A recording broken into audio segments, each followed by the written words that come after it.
इस आदमी ने अचानक खोज की। उनका जहाज समुद्र में बिल्कुल भी नहीं चल रहा था।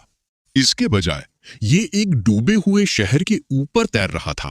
उसके पैरों के नीचे दर्जनों मंजिला गगनचुंबी इमारत की छत थी। उसने दहशत से चारों ओर देखा। कभी चहल पहल से भरा ये शहर अब बस अपनी कुछ सबसे ऊंची इमारतों से ही बना था, जो पानी से द्वीपों की तरह उभर रही थीं। बाकी सब कुछ समुद्र की अथाह गहराई में डूब गया था। इस शहर का क्या हाल हुआ था? किस तरह की आपदा इस्पात और कंक्रीट से बनी सभ्यता को रातों रात नष्ट कर सकती है? किस तरह की भयानक शक्ति पूरी पृथ्वी को चीर सकती है और मानवता के बचने का एकमात्र रास्ता कुछ रस्सियों से बना एक अस्थायी पुल ही छोड़ सकती है? और किस तरह की प्रलय समुद्र में दसियों मीटर ऊंची लहरें पैदा कर सकती है? इसने पल भर में तट पर मौजूद सभी जीवन को निगल लिया। आज मैं आपके लिए हाल ही में रिलीज हुई film the end of the world disaster zone लेकर आया हूं। सर्वनाश से बचने के लिए इस खतरनाक यात्रा पर निकले मुख्य पात्रों के समूह का अनुसरण करें। इस तबाही की शुरुआत 5 साल पहले हुई थी। 2 धूमकेतु मौत की हंसिया की तरह पृथ्वी को चीरते हुए निकल पड़े। इस भयानक टक्कर से पृथ्वी का अधिकांश भाग तुरंत जल उठा। प्रलय की देवता की तरह शॉकवेव हर इंच जमीन पर फैल गई। कुछ ही घंटों में दुनिया की 80% आबादी पूरी तरह से गायब हो गई। 5 साल बीत चुके हैं। पृथ्वी अभी भी उस तबाही से उबर नहीं पाई है। अनगिनत धूमकेतु के टुकड़े अभी भी पृथ्वी की परिक्रमा कर रहे हैं। टाइम बॉम्ब की तरह वे बिना किसी चेतावनी के किसी भी क्षण जमीन पर गिर सकते थे। बचे हुए लोगों ने अपने घरों को फिर से बनाने की कोशिश की, लेकिन जल्द ही इसका पता चल गया। ये दुनिया छेदों से भरी हुई मानवता को दूसरा मौका नहीं देती। सर्वव्यापी विकिरण एक वयस्क को 3 मिनट में मार सकता है। लेकिन अजीब बात है, कुछ जगहें चमत्कारिक रूप से हरी भरी रह गई हैं, मानो आपदा कभी हुई ही ना हो। उन प्रदूषण रहित आश्रयों को खोजना बचे हुए लोगों की एकमात्र आशा बन गई।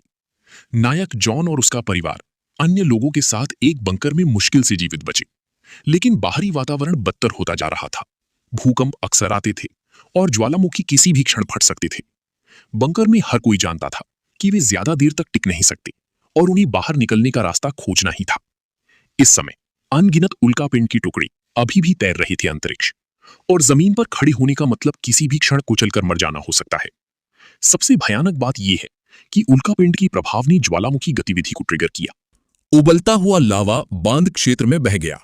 कभी नीला समुद्र काले तरल में बदल गया। समुद्री जीवन लगभग पूरी तरह नष्ट हो गया। एक विशाल क्रूज जहाज उल्कापिंड से टकराकर चकनाचूर हो गया। जीवित रहने के लिए जॉन उपयोगी सामान की तलाश में मलबे के अंदर गया, लेकिन कुछ ही मिनटों की खोज के बाद कमांड सेंटर से चेतावनी आई कि तूफान आ रहा है। कोई और विकल्प ना होने पर उसे मलबे को छोड़ना पड़ा। जैसे ही वो बाहर निकला, काले बादल घिरने लगे। बिजली और उल्कापिंडों से भरा एक तूफान आ गया। एक विकट परिस्थिति का सामना करते हुए जॉन ने तुरंत मौत से मुकाबला शुरू कर दिया। उसके पास केवल कुछ ही सेकंड बचे थे। अगर वो आश्रय स्थल पर वापस नहीं लौट पाता तो वो हमेशा के लिए खो जाता। सौभाग्य से आखिरी क्षण में वो सुरक्षित स्थान पर पहुंच गया, लेकिन आश्रय स्थल उतना मजबूत नहीं था जितना अपेक्षित था। एक बहुत ही शक्तिशाली भूकंप आया, जिससे व्यापक दहशत फैल गई। हालांकि तत्काल कोई खतरा नहीं हुआ, लेकिन उन्हें नहीं पता था कि आश्रय कब तक टिक पाएगा। कुछ शरणार्थी गुफाओं या खदानों में ही छिप सकते थे। उनकी स्थिति आश्रय के अंदर मौजूद लोगों की तुलना में कहीं अधिक खतरनाक थी। शरणार्थियों को बचाने के लिए कमांड सेंटर ने एक बचाव दल भेजने का फैसला किया। अप्रत्याशित रूप से ठीक बाहर एक उल्कापिंड उन पर गिर पड़ा। आश्रय तुरंत चकनाचूर हो गया और धूल में बदल गया। हवा रेडियोधर्मी धूल से भर गई। बचे हुए लोग केवल गैस मास्क पहनकर आश्रय से भाग सकते थे। अप्रत्याशित रूप से उच्च दबाव वाला भूजल तेजी से ऊपर आ गया। सतह पर कोई भी ऐसी जगह नहीं थी जो आश्रय प्रदान कर सके। अब एकमात्र सुरक्षित क्षेत्र समुद्र था। सैकड़ों लोग ज़ॉम्बी की तरह भागने लगे। दुर्भाग्य से समुद्र तट पर केवल कुछ ही पूरी तरह से बंद लोहे की नावें थीं, जो सैकड़ों बचे हुए लोगों को रखने के लिए पर्याप्त नहीं थीं। वे बैठने की जगह के लिए हिंसक रूप से संघर्ष करने लगी और लोहे की नावें तुरंत पलट गईं। पानी में गिरने के बाद भी लड़ाई नहीं रुकी। हर कोई जिंदा रहने का मौका चाहता था। जो धीमे थे वे बस बाहर खड़े होकर मरने का इंतजार कर सकते थे। लोहे के जहाज पर सवार लोगों ने सोचा कि वे आखिरकार सुरक्षित हैं, लेकिन उनके घोर आश्चर्य के लिए अचानक समुद्र में 100 मीटर ऊंची लहर उठ उठी। किनारे पर बचे हुए लोग बेताब होकर पहाड़ की चोटी की ओर भागे। विशाल लहर से लोहे का जहाज भी पलट गया। सौभाग्य से जहाज का ढांचा पूरी तरह से सील था। वे बाल बाल बचे। कप्तान ने गति बढ़ा दी। वे तेजी से समुद्र की गहराई में चले गए। जमीन से दूर जाने के बाद हवा की गुणवत्ता धीरे धीरे सुधरने लगी। वे आखिरकार अपने मास्क उतारकर ताजी हवा में सांस ले सके। अब उन्हें जो करना था वो था एक नई प्रदूषण रहित भूमि खोजना, अन्यथा वे विशाल महासागर में देर सवेर भूख से मर जाते। लेकिन तभी लोहे का जहाज अचानक खराब हो गया और आगे नहीं बढ़ सका।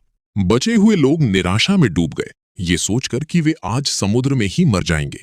सौभाग्य से कप्तान के प्रयासों के कारण उन्होंने आखिरकार फिर से यात्रा शुरू की और जल्द ही घोर अंधेरी रात हो गई। ऊपर देखते हुए उन्होंने अनगिनत तारे देखे, लेकिन वास्तव में वे सभी धूमकेतुओं के टुकड़े थे जो किसी भी क्षण पृथ्वी पर गिर सकते थे। लोहे का जहाज एक दिन और एक रात तक चलने के बाद इस बार कप्तान के पास कोई विकल्प नहीं था, क्योंकि पेट्रोल खत्म हो गया था। विशाल महासागर एक चींटी की तरह था और किसी को भी उनके जीवन या मृत्यु की परवाह नहीं थी। हताशा में वे केवल धारा के साथ बह सकते थे।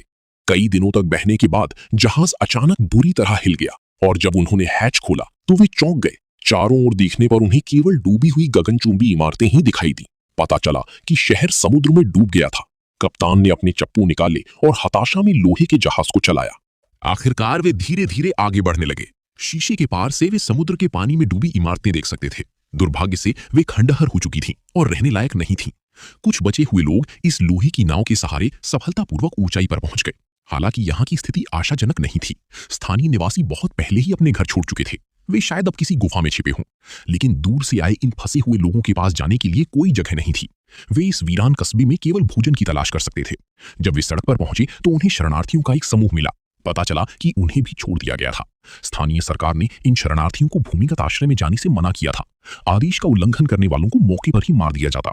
जैसे ही शरणार्थी विरोध प्रदर्शन कर रहे थे, अचानक अलार्म बज उठा। अनिश्चित बदनामी अभियान का तूफान बड़ी ताकत के साथ आ गया है इस नाजुक मोड़ पर। जॉन और उसकी पत्नी ने भागने के लिए एक कार को रोका, लेकिन ड्राइवर ने उनकी मजबूरी का फायदा उठाया और अतिरिक्त किराया मांगा। जॉन के पास उसे अपनी घड़ी देने के अलावा कोई चारा नहीं था, जिसकी कीमत हजारों में थी। आखिरकार उन्हें लिफ्ट मिल गई। ड्राइवर ने गैस पेडल को पूरी तरह दबा दिया और तूफान से मुकाबला करने लगा। जंगल में पहुंचने के बाद ड्राइवर को अचानक आराम करने की इच्छा हुई।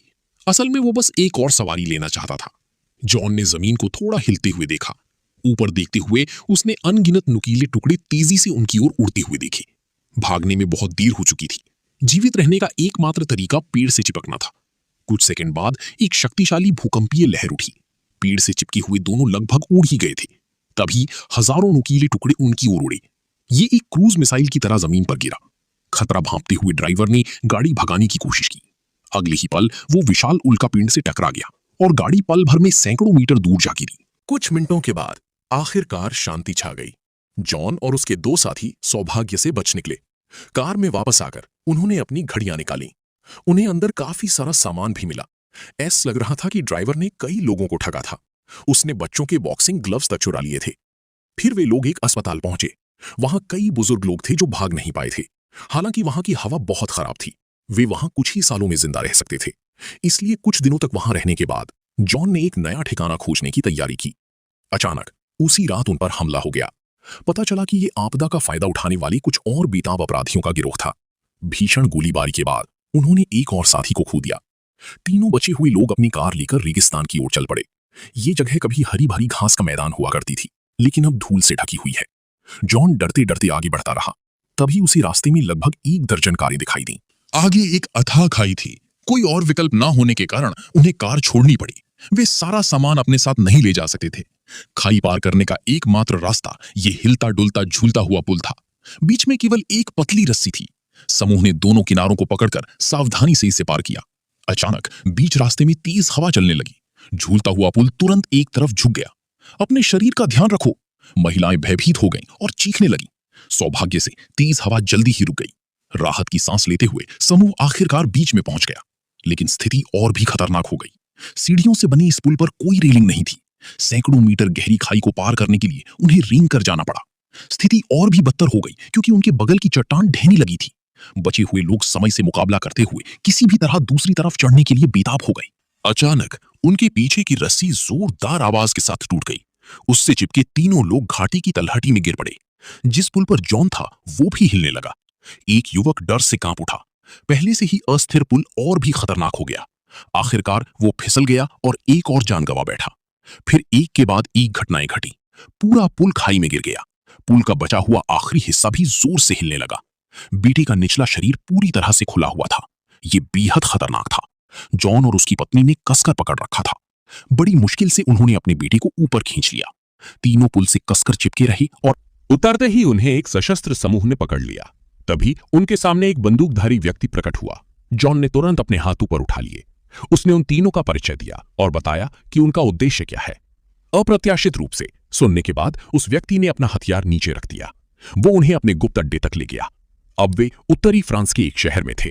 उस व्यक्ति ने अड्डे पर तीनों अजनबियों का गर्मजोशी से स्वागत किया।